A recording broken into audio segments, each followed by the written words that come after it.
नमस्कार साथियों। मैं भी आप सबकी ही तरह HPRC JBT जो CBSE एग्ज़ाम है उसकी प्रिपरेशन कर रहा हूँ। और मैंने अपने लिए रिसेंटली यार 11 डेज़ अभी बचे हैं तो उसके रिगार्डिंग एक स्ट्रेटजी बनाई है।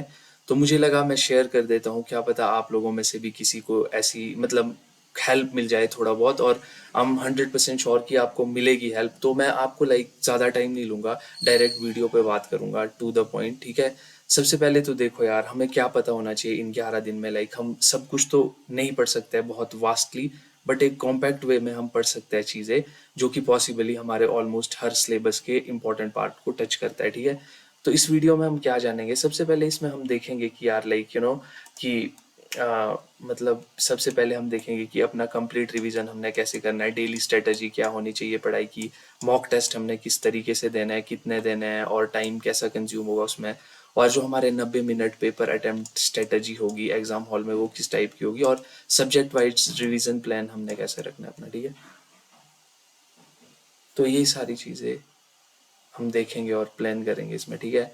तो क्या होगा इस वीडियो में, this is the exact strategy I am personally following after analysing previous exam and recent exam trends. ये मैंने खुद ही लिखा था और ये सच बात है गाइस, मैंने बहुत अच्छे से एनालाइज करके ये चीज़ सोच समझ के अपने 11 दिन में देने वाला हूँ इस चीज़ को, ठीक है।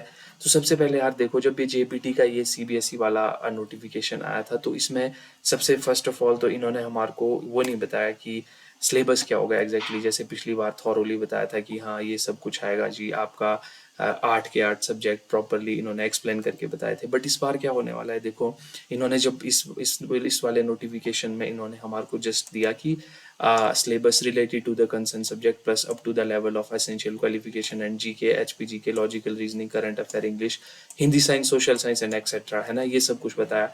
इट मीन्स कि जो भी हमारे को आने वाली है चीज़ें वो उस सब के अंदर से आएगी जो पिछली बार भी आई थी। तो ऑलमोस्ट हमारे को पढ़ना तो सब कुछ ही पड़ेगा, ठीक है। ऑब्वियसली आपने पढ़ा भी होगा जो पहले से ही प्रिपेयर कर रहे थे JBT के एग्जाम के लिए। बट अभी हमारे को सब कुछ इतना डेप्थ में तो पढ़ नहीं पाएंगे।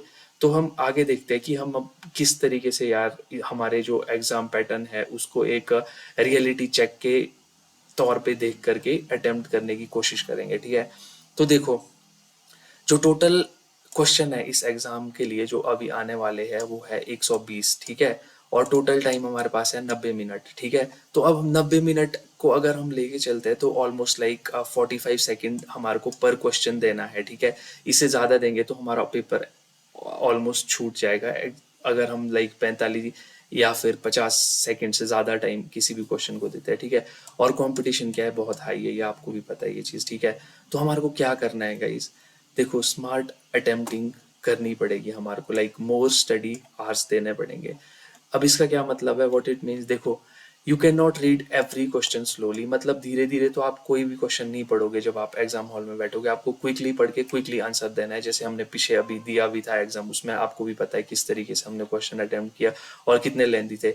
और दूसरा, you can not spend 2-3 minutes on maths questions. अगर आपने भाई 2 से 3 मिनट लगा दिए एक मैथ के क्वेश्चन में, तब समझो कि आपकी नैया डूब जाएगी। और उसके बाद you can not rely only on static GK. और स्टैटिक जीके तो सोचना भी मत कि बिल्कुल एक एक नंबर के बहुत सारे क्वेश्चन है, जो ऐसा कुछ नहीं होगा। अब हमारे को फोकस किन एरियाज पे करना है, सबसे पहले साइंस पे, फिर उसके बाद मैथमेटिक्स पे, उसके बाद हिंदी पे, इंग्लिश पे, CDP पे जो हमारा JBT का अपना है। ये जो सब्जेक्ट्स है ना गाइज, ये बहुत ही स्कोरिंग सब्जेक्ट मुझे लगता है पर्सनली। तो मैं एक इस तरीके से ट्राई करूंगा अपनी स्ट्रेटजी में बताने का आपको कि कैसे आप इनमें ज्यादा फोकस कर पाओगे, ठीक है। तो देखो की मैसेज क्या है, the exam is no longer about how much you know, it's about how quickly and accurately you can apply what you no.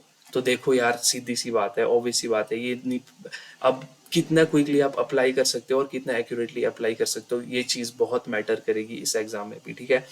अब मैं आपको ना देखो एक ओवरव्यू दे देता हूँ प्रीवियस जो हमारा एग्जाम अभी हुआ था फरवरी में और जो ये होने वाला है अभी कुछ दिन के बाद, ठीक है। तो प्रीवियस पैटर्न में तो आपको पता है सोशल साइंस थी, ठीक है, जिसमें कि 25 क्वेश्चन आए थे, साइंस थी 30 क्वेश्चन आए थे, मैथमेटिक्स से उसके 30 क्वेश्चन आए थे, इंग्लिश थी 25 क्वेश्चन, हिंदी 25, और JBT को CDP मतलब अपना साइकोलॉजी बोल दो उसके 20 क्वेश्चन आए थे, और जनरल अवेयरनेस के 30 आए थे, जिसमें कि HPG के करंट अफेयर वगैरह के सब कुछ टोटल मिला के 30 आए थे, और रीजनिंग के आए थे 15, ठीक है। तो ये था पिछला। और इस बार क्या होने वाला है 120 क्वेश्चन में, एक मैंने मोटा मोटा आइडिया लगाया कि अगर सोशल साइंस के 30 थे तो इस बार 15 होंगे, साइंस के 18, वेटेज थोड़ा ज़्यादा होगी, मैथ की भी 18, इंग्लिश के 15, हिंदी के 15 मान के चलो, और जनरल अवेयरनेस के 18, रीजनिंग के 9, ठीक है। तो आप देखो साइंस और मैथ ये दोनों बहुत ही स्कोरिंग सब्जेक्ट है इसमें, हिंदी और इंग्लिश भी, क्योंकि ये दोनों चीज़ें ईजी है। ये थोड़ा टफ है बट आपको करनी तो पड़ेगी। अब किस तरीके से करोगे मैं ट्राई करता हूँ बताने की, ठीक है। तो जो साइंस प्लस मैथ्स है ना, देखो इन दोनों सब्जेक्ट्स के 36 क्वेश्चंस आएंगे अप्रोक्सीमेटली, ठीक है, और हिंदी और इंग्लिश के 30 क्वेश्चन आएंगे अप्रोक्सीमेटली, और टोटल कोर्स सब्जेक्ट है बाकियों को 66, मतलब कुल मिला के अदर वाले जितनी भी चीज़ है, ठीक है। तो भाई expected distribution is based on a पोर्शनल analysis of the JBT paper, ठीक है। तो मतलब पोर्शनल जो हमने एनालिसिस किया है उसके अकॉर्डिंग मैं आपको यहाँ पे दिखा रहा हूँ ये चीज़ें, ठीक है। तो यार अब मैं बताऊंगा ना, देखो कैसे हम अपने 10 दिनों को 5-5 दिन के पोर्शन में बांट के, और हमने क्या क्या पढ़ना है, कैसे कैसे पढ़ना है, ठीक है। तो मैं जो पर्सनली करने वाला हूँ, मैं तो करने वाला हूँ जो 1 तारीख से, सॉरी मतलब आज 3 तारीख है तो पहला दिन है मेरा आज, तो 1 तारीख से 3 तारीख से आने वाले 5 दिन में क्या करने वाला हूँ, ठीक है। तो मैं सबसे पहले तो रिवाइज करूंगा और कंसेप्चुअल स्ट्रेंथनिंग करूंगा अपनी, मतलब जितने मैंने पढ़ा है पहले का, नए सोर्स नहीं करूंगा कुछ भी, पहले का पढ़ा हुआ उसी को नरिश करके अपने सारे सब्जेक्ट को एक बार फिर से मतलब टाइम दूंगा प्रॉपर, ठीक है। तो इधर देखो साइंस को मैं दे दूंगा 2 घंटे, मैथ को दूंगा 2 घंटे, इंग्लिश को दूंगा मैं 1.5 घंटा, हिंदी को दूंगा 2 घंटा। प्रॉपर जो मैंने ये बनाया है ना यहाँ पे गाइस, ये मैंने बनाया है 12 घंटे के अकॉर्डिंग दिन में। इतने तो देखो देने ही पड़ेंगे अगर आपको कुछ करना है तो, 10 तो देने ही पड़ेंगे फिर भी, ज्यादा बोल के। अगर कोई 14-16 दे सकता है तो भाई वो, मैं पर 12 अपने लिए पर्सनली बोल रहा हूँ कि इतने मैं पढ़ सकता हूँ 12 घंटे, मैं पहले भी पढ़ता था तो उसके अकॉर्डिंग। अब देखो फोकस क्या करना है, एनसीईआरटी रिवीजन, कंसेप्ट्स और पीवाईक्यूज, इन 3 चीजों पे हमें आने वाले 11 दिनों में बहुत अच्छे से फोकस करना है, ठीक है। और रिवीजन इज द ओनली, कि नया तो बिल्कुल ही अब छोड़ ही दो, मतलब अब आपने पढ़ लिया होगा, प्रीवियस एग्जाम के लिए भी पढ़ा होगा, ठीक है। और आने उसके बाद वाले जो 5 दिन है उसमें रिवीजन और एक्यूरेसी बिल्डिंग करनी पड़ेगी। देखो साइंस 2 घंटे, मैथमेटिक्स 1.5 घंटे, ये चीज़ें टाइमिंग मैंने आपको बताई है, इसको देख लो अभी दोनों चीज़ों की, 1 से 5 और 6 से 10, ये दिन है, डेट नहीं है ये, जैसे 3 से तो अगले 5 दिन और उसके बाद उसके अगले 5 दिन, ठीक है। उस तरीके से अब देखो हर दिन सभी सब्जेक्ट को टच करना पड़ेगा, लेकिन यहाँ वेटेज वाले सब्जेक्ट को या ज़्यादा टाइम देना पड़ेगा, ये तो ऑब्वियस सी बात है, ठीक है। अब अगली बात आती है, ये तो हो गया हमारा कि हम 5-5 दिन में कैसे कैसे अपने सब्जेक्ट्स को मतलब देंगे टाइम, ठीक है। अब अगला क्वेश्चन आता है सबसे बड़ा कि where should you invest your time, ठीक है। इन दिनों में आप कैसे इन्वेस्ट करोगे टाइम और कहाँ पे करोगे सबसे ज्यादा इन्वेस्ट टाइम। तो यार देखो सबसे पहले तो हमारे हाई प्रायोरिटी वाले सब्जेक्ट है ना जो, वो क्या है, साइंस है, मैथ है, इंग्लिश है, हिंदी है, ठीक है। ये 4 सब्जेक्ट है ना जो, ये हमारे हाई प्रायोरिटी है, जिससे सबसे ज्यादा क्वेश्चन आएंगे और सबसे ज्यादा हमारा मार्क्स यहीं से बनेंगे। और इंग्लिश हिंदी तो ऐसी है ना गाइस जो आपको मतलब टिप्स पे होनी चाहिए, अगर ये आपकी बिल्कुल सही है ना तो आपका ऑलमोस्ट लाइक आप थोड़ा बहुत रेस में आगे रहोगे ही रहोगे। और साइंस और मैथमेटिक्स में भी आपको थोड़ा जोर मारना पड़ेगा, ठीक है। तो मैक्सिमम रिवीजन टाइम तो इन पे ही देना पड़ेगा क्योंकि वेटेज सबसे ज्यादा इनकी है। उसके बाद मीडियम प्रायोरिटी वाले आप सीडीपी रख लो, सीडीपी तो इजी ही आती है, मतलब उतनी टफ नहीं आती, क्योंकि मुझे जहाँ तक लगता है थ्योरी वगैरह आएगी नहीं। फिर सोशल साइंस में 15 क्वेश्चन है, इनको भी आपको सेकेंडरी पे रखना पड़ेगा। और स्मार्ट रिवीजन किसका करना पड़ेगा, जनरल अवेयरनेस, जिसमें कि 18 क्वेश्चन आने की प्रोबेबिलिटी है, रीजनिंग के 9, ठीक है। तो ये तो हो गया कि आप प्रायोरिटाइज कर रहे हो अपनी चीजों को। और रूल एक ही है लाडले, क्या रूल है देखो, मोर क्वेश्चंस मोर रिवीजन टाइम, ज्यादा क्वेश्चन लगाना है, रिवीजन टाइम ज्यादा देना है। नया तो आप बिल्कुल ही कम कर दो, कम क्या छोड़ ही दो, नहीं तो मिक्सचर हो जाता है, खिचड़ी पक जाती है दिमाग में नया अगर पढ़ोगे इस मोमेंट पे, खासकर जब 10-11 दिन बच रहे, ठीक है। अब देखिए हाई स्कोरिंग सब्जेक्ट क्या है, ठीक है। अगली स्लाइड मैंने इसके तौर तरीके से बनाई है। देखो हाई स्कोरिंग सब्जेक्ट मैंने पहले बोला साइंस। अब साइंस में करना क्या है आपको, व्हाट टू डू, ठीक है। अब आपको इसमें क्या करना है, revision all NCERT 6 to 10th। अब आपने पहले तो पढ़ी होगी एनसीईआरटी बेस्ड, जैसे पिछले एग्जाम के लिए पढ़ रहे, तो आपको रिवाइज करनी पड़ेगी, ठीक है। और स्पेशल फोकस करना पड़ेगा आपको 9th और 10th की एनसीईआरटी पे। वहां से आपको चैप्टर वाइज करो, यूट्यूब से करो, जो आपके सेल्फ मेड नोट्स है वहां से करो, लेकिन आपको करना पड़ेगा। उसके बाद आपको करना है फोकस ऑन रिपीटेड कॉन्सेप्ट्स। क्या आते हैं रिपीटेड कॉन्सेप्ट्स, रिपीटेड कंसेप्ट जो पहले आए थे पहले वाले एग्जाम पे ट्राई करो कि उनको इंपॉर्टेंट चीज़ें वहाँ से निकाल के, जैसे छठी क्लास का फूड एंड इट्स कंपोनेंट्स, तो जो वाइटामिन वगैरह के नाम वगैरह है क्या है, इनको साइंस में क्या बोल, मतलब साइंटिफिक लैंग्वेज में क्या, ऐसी चीज़ें जो आती ही रहती है रिपीटेडली, वो चीज़ें चेक करो एक बार और फिर से उनको रिपीट करके ट्राई कर। और जो अभी रिसेंटली एग्जाम हुआ था, सॉल्व प्रीवियस एग्जाम क्वेश्चन करने ही पड़ेंगे आपको। लाइक जितनी भी शिफ्ट्स थी सबकी देख लो एक बार कि साइंस के क्वेश्चन कैसे थे, वो आपको हर सब्जेक्ट के देखना है एक्चुअली। उसके बाद एनसीईआरटी इंपॉर्टेंट पॉइंट्स भी देख लो, एनसीईआरटी बेस्ड रिवीजन करना है आपको, ये बहुत ही इंपॉर्टेंट है। और डोंट स्टार्ट न्यू टॉपिक, जैसे कि मैंने बोला कि भाई बिल्कुल भी नहीं नया कोई चीज़ें स्टार्ट करनी है जो आपको बिल्कुल भी नहीं पड़ी है, उनको छोड़ ही दो। उसके बाद focus on understanding on concept, आपको कॉन्सेप्ट अपने क्लियर रखने हैं, दिस इज़ वेरी इंपॉर्टेंट। उसके बाद एक क्विक टिप देखो, NCERT based revision is the key of scoring science. देखो यार, साइंस को तो मुझे एक ही चीज़ पता है कि यार आपको स्कोर करना है तो आपको करना पड़ेगा रिवीजन अच्छे तरीके से, वो भी एनसीईआरटी बेस्ड साइंस में, तभी होगा। और आपको यूट्यूब पे वीडियो है एक मैग्नेटिक ब्रेन्स करके, आपको चैनल मिल जाएगा, उसमें शॉर्ट शॉर्ट में बताया है उसने, तो आप मोस्ट इंपॉर्टेंट टॉपिक्स कर सकते हो कवर। उसके बाद बात आती है मैथ की, तो देखो मैथ में मैं शॉर्ट बोलूँगा, ज़्यादा नहीं बोलूँगा कुछ, क्योंकि मैथ में मैं खुद भी वीक हूँ, पर मैंने ट्राई किया इस बार, अगर कुछ हो जाता है तो। बाकी लेट्स सी यार, टाइम टाइम टाइम की बात है क्यों। तो देखो मैथ में क्या करना है, मैथमेटिक्स में रिवीजन एनसीईआरटी 6 to 10 ये तो करनी ही है रिवीजन, लेकिन करना क्या है इसमें रिवीजन, वो भी मैं आपको बताऊंगा। देखो सॉल्व एनसीईआरटी एग्जांपल, जो एग्जांपल्स दिए होते हैं ना, ट्राई करो उनको सॉल्व करने की, और practice different type of question, अलग अलग तरीके के क्वेश्चन ट्राई करो। मतलब एक दिन में 4-5 टाइप के क्वेश्चन ट्राई करो, ऐसा नहीं कि एक ही टाइप में फंसे हो, तब तो टाइम चला जाएगा। उसके बाद focus on previous ask concept, जो अभी अभी पीछे वाले एग्जाम में आपको कॉन्सेप्ट पूछे थे उन पे फोकस करो। और ये ऐसा नहीं है कि बहुत ज़्यादा मतलब हैवी कैलकुलेशन होगी, या फिर उसमें न्यू कंसेप्ट होंगे लर्न करने को, या एक्सट्रीमली टफ क्वेश्चन होंगे, ये तो आपने बिल्कुल ही अवॉइड करनी है ये चीज़ें, ठीक है। और प्रैक्टिस स्ट्रेटजी क्या है, प्रीवियस ईयर को एनालाइज करो, आइडेंटिफाई रिपीटेड पैटर्न्स, मतलब पैटर्न्स आपको रिपीटेड जो लगता है उनको देखो कि इस तरीके से आ रहे हैं, तो उसी तरीके से पढ़ाई करो। और ये कैसे पता चलेगा, प्रीवियस एग्जाम को सॉल्व करके, जो अभी शिफ्टें हुई थी उनको देख के, और practice similar question, use as AI tool, जैसे चैट जीपीटी से आप अपने लिए मॉक बुक बना दो, वैसे तो आपको मॉक भी लेना ही पड़ेगा, मैं आगे बताऊंगा आपको, ठीक है। और most worth it based on understanding होनी चाहिए। देखो फोकस ऑन मोर, यार क्या करना चाहिए हमारे को, ज़्यादा फोकस, अंडरस्टैंडिंग सही होनी चाहिए हमारी किसी क्वेश्चन को लेके, कंसेप्चुअल एप्लीकेशन होनी चाहिए, और स्मार्ट सॉल्विंग होनी चाहिए। ऐसा नहीं कि कोई ऐसे जीडी का एग्जाम नहीं है जिसमें आपको बहुत ही डीप कंक्रीट करके निकालनी पड़ेगी चीज़ें, ऐसा कुछ भी नहीं करना। इसमें नॉर्मल मैथ पूछा जाएगा जो यूजुअली भी पूछा गया था पिछले एग्जाम में, ठीक है। आगे देखते हैं, अब इंग्लिश बहुत ज़्यादा स्कोरिंग है गाइस। देखो इसमें क्या रिवाइज करना है आपको, ग्रामर करना है। ग्रामर में क्या इंपॉर्टेंट मुझे जो लगता है पर्सनली, इस बार भी हो सकता है, direct and indirect speech, active and passive voice, और आपका tenses, articles, sentence correction, jumble sentence, synonym, antonyms, proverbs, one word substitution, reading comprehensions. और ये चीज़ें आपको ज़रूर से करनी है एक बार रिवाइज, ठीक है। और अपने नोट्स को पढ़ो प्लीज़, अपने नोट्स ही आपको एक गोल्डन अपॉर्चुनिटी दे सकते हैं इस एग्जाम के लिए, क्योंकि जो आपने खुद बनाया वो आपके माइंड में पहले से भी छपे होंगे, और एकदम आप उनको फोकस से रिवाइज कर पाओगे। और focus on previous exam pattern, हाँ पिछली बार देखो कैसे क्वेश्चन आए थे, किस तरीके से जो पैसेज भी आए थे, थोड़ा बहुत उनको भी देख लेना। बाकी यूट्यूब से हेल्प ले सकते हो आप, बट बस ज़्यादा लंबी वीडियोज़ मत देखना। और क्या करना है, previous exam question, self notes जैसे मैंने बताया था, short practice set, AI tool का भी आप यूज़ कर सकते हो क्वेश्चन बनाने के लिए। और देखो अवॉइड क्या करना है, लॉन्ग ग्रामर लेक्चर तो बिल्कुल भी नहीं सुनने, क्योंकि उसमें टाइम वेस्ट होता है। लर्निंग न्यू टॉपिक भी नहीं करना, जो आपने पहले पढ़ा है उसको रिवाइज करना।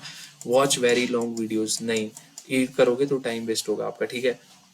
अब आगे चलते हैं, ठीक है। आगे क्या है, आगे हिंदी। हिंदी में भी आपको व्याकरण तो करना ही करना है, पर्यायवाची शब्द देख लेना, वीडियो देख लेना, बुक में लिखा है तो उनको रट लेना, संधि, समास, मुहावरे, लोकोक्तियां, शुद्ध वाक्य। हिंदी मुझे लगता है इजी आएगी यार, जो हिंदी का पोर्शन है ना, पिछली बार भी इजी आया था, इस बार भी इजी आएगा, तो ऑलमोस्ट सभी कर लेते हैं। मतलब मुहावरे भी जो आते हैं वो ऐसे ही आता है बेसिक से, मतलब उनको आप खुद भी बना सकते हो उन मुहावरों को वहाँ पे देख के, तो इतना हिंदी में लोड लेने वाली बात नहीं है, मुझे तो लगता है ऐसा, ठीक है। इस पर्सनली भी मैं यही सोच रहा हूँ। देखो difficult level is usually moderate, देखो difficulty level is usually moderate as long as previous exam में जैसा था, ठीक है।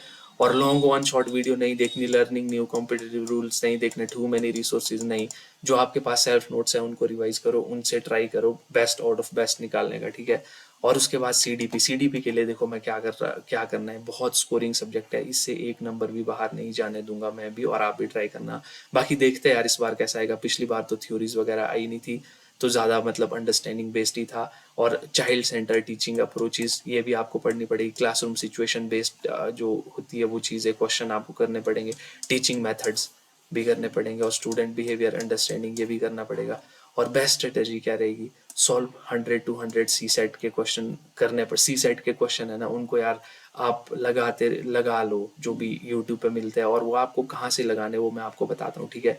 आपको वो लगाने सचिन एकेडमी करके होगा एक, सचिन सर, उनके देखो आप, मतलब एटलीस्ट आप आधे घंटे 40 मिनट की एक वीडियो देखोगे ना, आपको काफ़ी कंसेप्ट उससे क्लियर हो जाएगी, किस हिसाब की अंडरस्टैंडिंग होनी चाहिए एक बच्चे को समझने में, और एक टीचर को कैसा होना चाहिए क्लासरूम में, ठीक है।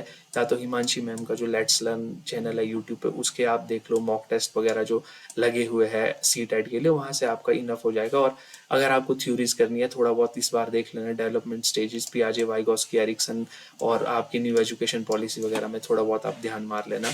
और आपको क्या एडवाइस दूंगा मैं इसमें important, don't try to mug up too much theory ज़्यादा नहीं पढ़नी है, क्योंकि मुझे नहीं लगता है आएगी, अगर आएगी तो फिर वो सबके लिए आएगी, कुछ तो आउट ऑफ द बॉक्स ही होगी फिर अगर ऐसा होगा तो, वरना इजी इजी तो थ्योरीज भी पता ही है, हमने पढ़ी ही है।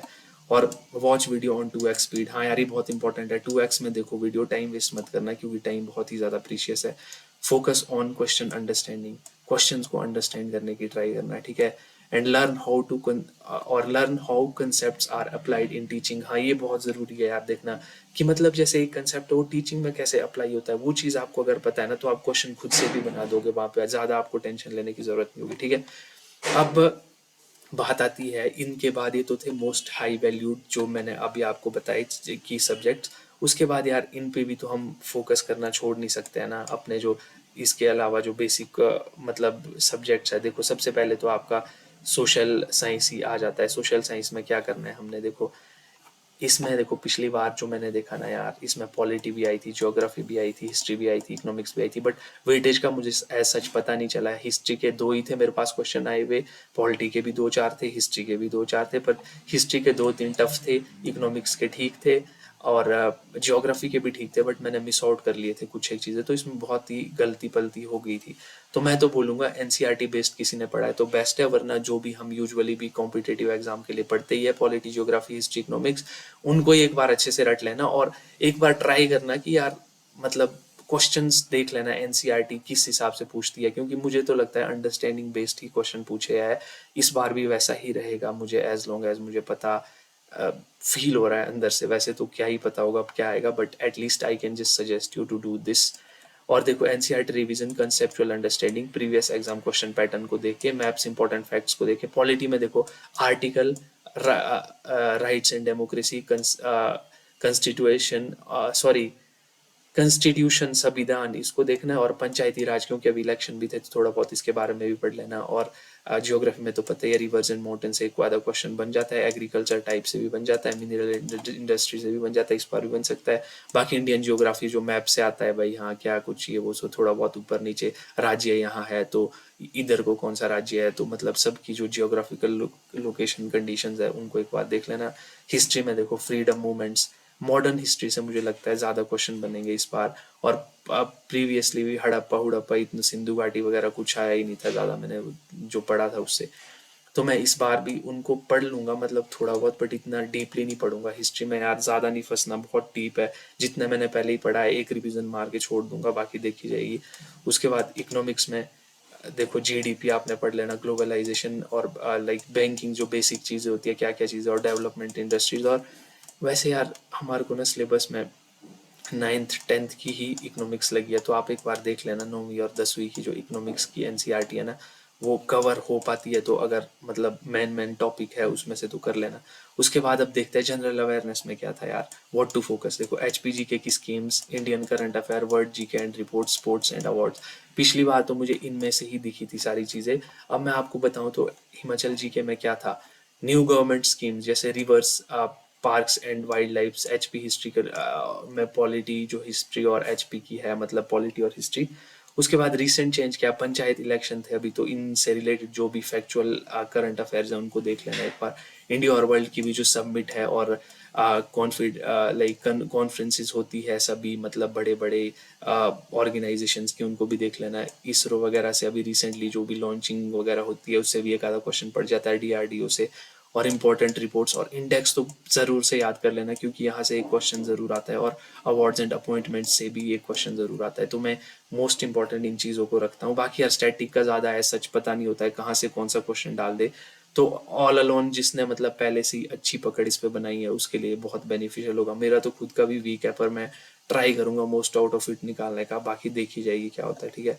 उसके बाद करंट अफेयर स्ट्रेटजी क्या है, देखो पिछले 3 से 6 महीने के देखो भाई। वॉच वन रिलायबल सोर्स, एक सोर्स से देखो, उसको पूरा छाप दो दिमाग में, ठीक है। मतलब 2 घंटे 2 दिन के अल्टरनेट डेज पे, और छाप दो दिमाग में जितना भर सकते हो। पर ऐसा नहीं है यार कि मतलब कंफ्यूज होना, नॉर्मल देखना थोड़ा, बहुत ही ज़्यादा भी ब्रॉड लेवल पे मत देख लेना, ठीक है। फोकस ऑन रीसेंट इवेंट्स, जो अभी अभी हो रहा है वो तो पता ही है आपको, करना होता है, रिवीजन भी करना पड़ेगा फिर आपको उस चीज़ का जो आपने पहले ही करंट अफेयर पढ़ लिया है। अब लेता है लास्ट सब्जेक्ट जो कि है हमारा रीजनिंग। रीजनिंग में देखो यार, मेरे पास जो पहले इस बार जो आया था ना, मतलब रीजनिंग में अभी जो फरवरी में, बहुत ही इजी कंसेप्ट्स आए थे जो मैंने देखे, पर मैंने उसमें से भी कुछ एक छोड़ दिए क्योंकि टाइम कम था। तो देखो कोडिंग डिकोडिंग तो करनी करनी है, alphabet series, alphabet numerical series, number series, पॉड मास series, seating arrangement, floor and day puzzle. इसका आप एज इट इज स्क्रीनशॉट निकाल के या तो आप यूट्यूब पे डाल दो, एक एक करके एक एक वीडियोस देख लो सब टाइप के क्वेश्चन की। अगर आपने ये अभी तक मतलब देखी भी नहीं है रीजनिंग, आपको पता भी नहीं है करनी कैसे, तो मैं सजेस्ट करूंगा कि यार इसको मतलब जो जितना कराता है उतना ही करो, इस पे ज़्यादा टाइम इन्वेस्ट मत करो, क्योंकि टाइम कम बचा है और आप वहाँ पे बहुत ज़्यादा कंफ्यूज हो जाओगे। फिर आपको लगेगा मेरे को आता है और आप करने बैठोगे तो होगा नहीं आपसे, उसमें आपका टाइम वेस्ट होगा, ठीक है। तो 9 नंबर का आ रहा है, इसका इतना वेटेज नहीं है, क्या पता इस बार इससे भी कम आए। तो मैं सजेस्ट करूंगा अगर आपने पहले से पढ़ी है तभी करें। और मैं तो यार पीयूष वार्सने सर है, एक यूट्यूब पे पढ़ाते हैं वो, डिकोडिंग कोडिंग मैंने वहां से पढ़ी है, ठीक है। तो मैंने मेरा भी ये 3 4 टाइप के कोडिंग मैंने करी है, फ्लो पजल वाला इतना मुझे है नहीं, तो मैं ये तो करने वाला हूँ नहीं। इन चीज़ों को एक बार रिवाइज कर लूंगा। बाकी डेली टारगेट्स में देखो क्या करना है, 20 से 30 कोडिंग के क्वेश्चन लगाने हैं, जिसने ऑलरेडी किया हुआ है उसके लिए ही होगा ये चीज़। तो ये आपका मैंने बता दिया रीजनिंग का जो मैं करने वाला हूँ अपने लिए। उसके बाद क्या नहीं करना है इसमें भी देखो, don't learn new concept now as I said, और अंडरस्टैंड पैटर्न्स, पैटर्न्स को देखना है कि कैसे पिछले वाले में आया था तो इस बार भी उसी टाइप का आ सकता है, ठीक है। बाकी यार ये था सब्जेक्ट्स की स्ट्रेटजी। अब एक मैं लास्ट चीज़ बताऊंगा और फाइनल चीज़ बताऊंगा कि आपको मॉक टेस्ट की जो स्ट्रेटजी है ना, बहुत इंपॉर्टेंट है, इसको बहुत ध्यान से सुनना, ठीक है। 90 मिनट के एग्जाम के लिए 90 मिनट का प्रेशर फील करना जरूरी है, तभी आपको पता चलेगा, ठीक है। तो मैं पर्सनली क्या करने वाला हूँ, मैं try to attempt 7 8 full length mocks in 10 11 दिनों में। मैं 7 8 मॉक देने वाला हूँ, जिसमें कि एक तो मैं आज ही दे दूंगा, मतलब तो क्या मिनिमम मैं 1 2 मॉक दूंगा, मतलब एक मॉक दूंगा 1 2 दिन में, 1 2 दिन के गैप में मैं एक मॉक दे दूंगा, और फुल लेंथ मॉक दूंगा, सेक्शनल मॉक मैं नहीं दूंगा, फुल लेंथ मॉक देने की मैंने सोची है, ठीक है। और उसके बाद देखो मॉक टेस्ट टाइम स्ट्रेटजी क्या होगी, मॉक टेस्ट टाइम स्ट्रेटजी देखो, 90 मिनट मॉक अटेम्प्ट, 30 से 40 मिनट बेसिक एनालिसिस, ठीक है। तो मतलब 2 घंटे में आप कर लोगे एक मॉक को पूरी तरीके से एनालाइज और दे के फ्री। ये बहुत इंपॉर्टेंट है, क्यों इंपॉर्टेंट है देखो, व्हाट विल यू एनालाइज, इससे आपको एक्यूरेसी का पता चलेगा और क्वेश्चन सिलेक्शन का पता चलेगा। और आपको क्या पता चलेगा कि यार मतलब जो आपका देखो वीक सब्जेक्ट है उसका भी पता चल जाएगा, तो ठीक है, उसको आप लास्ट लास्ट के लिए ऐसे मतलब पहले आप जो आपको आता होगा उस पर फोकस करोगे। टाइम मैनेजमेंट और सिली मिस्टेक, इन चीज़ों का पता चल जाएगा आपको, है ना। और मैं मॉक कहाँ से लेने वाला हूँ देखो, मैं एक तो निम्बस सजेस्ट करूंगा, 399 का उसका मॉक है। एक सिविल स्टेप करूंगा, वो अभी मैंने देखा नहीं कितने का है, और हिम एग्जाम मैंने देखा नहीं। बाकी फ्री मॉक भी बहुत सारे हैं, आप उनमें से भी लगा सकते हो, बट मैं तो थोड़ा पैसे तो दे ही दूंगा यार इस टाइम पे, अगर मैं शायद अफोर्ड करना ही पड़ेगा, अब क्या करना, लाइक 10-15 दिन 10-11 दिन में मॉक तो देने बहुत ज़रूरी है। पिछली बार मैंने मॉक नहीं दिए थे और उसका खामियाजा मुझे भुगतना पड़ा, जिससे कि मुझे टाइम मैनेजमेंट में बहुत दिक्कत आई। उसके बाद एक इम्पॉर्टेंट एडवाइस है, देखो don't wait for perfect preparation. पता ही है आपको टाइम क्योंकि है ही नहीं, तो क्या ही करोगे। Strategy given full length mock test now, और ये बहुत ज़रूरी है, दे दो, मैं बता रहा हूँ अभी भी मॉक टेस्ट दे दो। कोई बोलता है ना कि क्या ही मॉक देना, अब तो 10 दिन बच गए। भाई आपका एक माइंड मैप मतलब माइंड सेट बन जाएगा, जब आप एग्जाम में बैठोगे ना आपको वही फील आएगा जैसे आप मॉक ही दे रहे हो। तो और 10, अगर 7-8 नहीं 10 मॉक दो, मैं तो ये बोलता हूँ। मैं अगर पॉसिबली 10 भी दे पाऊँ तो मैं ट्राई करूंगा, ठीक है। और अवॉइड क्या करना है आपने अभी इस टाइम पे जो बहुत इंपॉर्टेंट, देखो ओनली वॉच लेक्चर्स, ये तो करना ही नहीं है बिल्कुल भी, लेक्चर तो देखना ही नहीं है अभी। Give only sectional test, sectional भी नहीं देखना है। और ignore mock analysis, mock analysis कर लेना है, इसको इग्नोर मत करके जाना, मैं अभी भी बोल रहा हूँ। क्वेश्चन चाहे वो वाला नहीं भी आए बट आपके माइंड में एक ओवरव्यू बन जाएगा उसको लेके। यूजिंग टू मेनी सोर्सेज नहीं, एक सोर्स से देना है मॉक, बस खत्म। उसको समझने के लिए थोड़ा बहुत देख लिया इधर उधर, बस एनालाइज करके निपटा देना है इसको, ठीक है। और अब देखो क्या है, ये तो मैंने आपको बता दिया कि क्या सीन है। अब 1-2 दिन में मैं पहला मॉक दूंगा, तीसरे चौथे दिन में दूसरा, तीसरे चौथा, मतलब 5 6 7 10 तक मैं कर लूंगा कंप्लीट कैसे ना कैसे, 7 8 मॉक। अब आपको मैं लास्ट चीज बता रहा हूँ, ठीक है। To manage your 90 minute exam, कैसे करोगे आप 90 मिनट अपने अंदर एग्जामिनेशन हॉल में। जो मैंने माइंड सेट बनाया ना वो मैंने आपको इधर एक ब्लूप्रिंट दे दिया अपने माइंड सेट का। अब ये तो एग्जाम के बाद ही पता चलेगा कि इसका क्या नतीजा होगा, बट मैंने क्या सोचा है, देखो फेज 1 में क्या करूंगा मैं, 25 से 30 मिनट में kill the easy question first, जैसे Hindi English easy, science question और डायरेक्ट जी के क्वेश्चन, इनको तो मैं ऐसे उड़ाऊंगा, मतलब 1 2 2 3 3 4 4 सेकंड में, जो मेरे को लगता है बहुत ईजी है, ठीक है। पहले मैं हिंदी में जाऊंगा फिर इंग्लिश में, क्योंकि ये दोनों मेरे स्ट्रॉन्ग है, सबके स्ट्रॉन्ग होंगे I think. What to do, देखो 1 click 1 answer, don't think too much, build confidence and fast. पता है क्योंकि ऐसा लगता है ना मुझे, पिछली बार मैंने जो पहली बार माइंड में क्लिक किया और मैंने सोचा कि ये वाला ही होगा यार, तो वही आ गया और मैंने सीधा ही क्लिक किया और वो सही भी हो गया वो क्वेश्चन। तो मैं इस बार भी वैसे ही करूंगा, क्योंकि अगर हम सोच में पड़ जाते हैं ना तो वो गलत भी हो जाता है क्वेश्चन, कई बार मैंने ये नोटिस किया है। और इम्पोर्टेंट रूल देखो, अब आगे देखो फेज 2 में मैं क्या करूंगा। 35 से 40 मिनट के अंदर मैंने क्या करना है, इजी टू मॉडरेट क्वेश्चन करने हैं। और वो कौन से होते हैं, सोशल साइंस के कुछ एक क्वेश्चन जो लंबे होते हैं स्टेटमेंट बेस्ड, उनको समझने में टाइम लगता है, बट वो अगर आपने पढ़ लिया पूरा तो आप उसको समझ जाओगे उस टाइप के। और मीडियम साइंस के क्वेश्चन भी वैसे ही टाइप के बोल रहा हूँ मैं, जिसमें आपको माइंड में एनालिसिस करना पड़ता है क्वेश्चन का, जिसमें ऑप्शन एक जैसे ही लगता है सारे, ठीक है। उसके बाद मॉडरेट जीके कि क्या है, जैसे फॉर एग्जांपल मैं आपको देता हूँ कि भाई हाँ अभी जो सबमिट होनी थी यहाँ पे, तो उसका जो मुख्य महासचिव कौन होने वाला है, तो थोड़ा प्रोसेस तो लगता ही है ना माइंड में। तो उन टाइप के मॉडरेट जीके के क्वेश्चन को भी मैं इसी में अटेम्प्ट कर लूंगा। सही होगा पता नहीं, गलत होगा फिर भी पता नहीं, क्योंकि उनमें मैं ज़्यादा माइंड लगाऊंगा नहीं, ठीक है। उसके बाद मैं फोकस करूंगा accuracy, time management, skip, return strategy. वापिस तो मैंने देखना ही नहीं है, जो पढ़ लिया उसके बाद सीधा क्लिक। उसके बाद फेज 3 में जो अगले 20 मिनट है इसमें करूंगा मैं मैथ रीजनिंग के जो टफ टफ क्वेश्चन है, जो मेरे को लेंदी लगता है। और मैं ऑनेस्टली मैं लास्ट के लिए इसीलिए इसको रख रहा हूँ। देखो लास्ट में lengthy maths, coding decoding, puzzle, time taking question, ठीक है। इन सब चीज़ों को मैं लास्ट के 20 मिनट में करूंगा, जैसे तैसे हो गए। अगर मुझे लगता है कि रीजनिंग के मुझे बहुत ज़्यादा टाइम खा रहे हैं तो मैं उसमें भी अपना टाइम मैनेज करने की ट्राई करूंगा। अब क्यों करूंगा मैं लास्ट में, देखो पिछली बार के एक्सपीरियंस से बोल रहा हूँ मैं, इसलिए करूंगा। ये क्वेश्चन टाइम खाते हैं, स्टार्टिंग में अटक गए तो पूरा पेपर डिस्टर्ब हो जाता है, इस वजह से मैं इनको लास्ट में करूंगा, ठीक है। तो आपको भी पता होगा, आपने भी दिया होगा अगर एग्जाम, तो बिगेस्ट मिस्टेक टू अवॉइड, एक ही क्वेश्चन को 3 4 मिनट मत करो। फॉर्मूला याद नहीं आ रहा तो छोड़ दो, ठीक है। लॉजिक नहीं बन रहा तो भी छोड़ दो, क्वेश्चन लेंदी लग रहा है तो भी छोड़।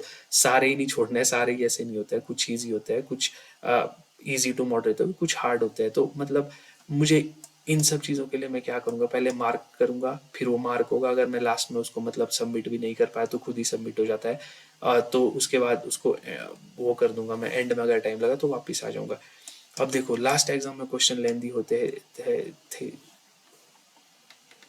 अब तीसरे टाइप ऑफ क्वेश्चन, अब मैं लास्ट आपको बता रहा हूँ ये चीज़, ठीक है। और ये वीडियो मैं अब यहीं पे एंड करने वाला हूँ। तो लास्ट में मैं आपको एक चीज़ बताऊंगा यार, देखो क्वेश्चन या तो इजी होते हैं, या तो इजी टू मॉडरेट होते हैं, या तो हार्ड होते हैं, ठीक है।